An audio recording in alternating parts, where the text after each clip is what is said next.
کہ جب ہم مسجد میں ہوتے ہیں لوگ آس پاس ہوں تو ہم کیسی نماز پڑھتے ہیں، اور اگر یہی نماز یا تو مسجد میں کوئی بندہ موجود نہ ہو، میں اکیلا ہوں، یا میں اپنے گھر پر اکیلا موجود ہوں، تو کیا میں اتنی لمبی نماز پڑھتا ہوں؟ کیا میں اتنے وظائف پڑھتا ہوں؟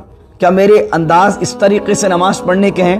تو پھر اپنے اوپر غور کرے کہ اگر میں اکیلے میں ایسی نماز نہیں پڑھ رہا، لوگوں کے سامنے ایسی نماز پڑھ رہا ہوں، تو کس کے لیے پڑھ رہا ہوں؟ اللہ کے لیے پڑھ رہا ہوں یا لوگوں کے لیے پڑھ رہا ہوں؟ اگر لوگوں کے ساتھ مل کر پڑھنے میں کیا آتا ہے؟ ذوق بڑھتا ہے، اجتماعیت آتی ہے، پھر تو ایک الگ بات ہے۔ لیکن لوگوں کو دکھانے کا ہے کہ لوگ یہ سمجھے یار یہ تو بڑی متقی آدمی ہے، یہ تو بڑی لمبی لمبی نمازیں پڑھتا ہے، یہ تو ماشاءاللہ یہ کرتا ہے تاکہ لوگ مجھے نیک سمجھیں، تو یہ مومنوں کا شیوا نہیں، یراؤن الناس، یہ تو منافقین کا طریقہ ہے۔ پھر اللہ کہتا ہے وَلَا يَذْكُرُونَ اللَّهَ إِلَّا قَلِيلًا، اور وہ اللہ کا ذکر نہیں کرتے مگر تھوڑا اللہ کا ذکر کرتے ہیں۔ آ گئے نماز پڑھ لی، یعنی ان کی نماز ایسی ہوتی ہے کھڑے تو ہو گئے لیکن سورہ فاتحہ نہیں پڑھ رہے، کھڑے تو ہو گئے رکوع میں چلے گئے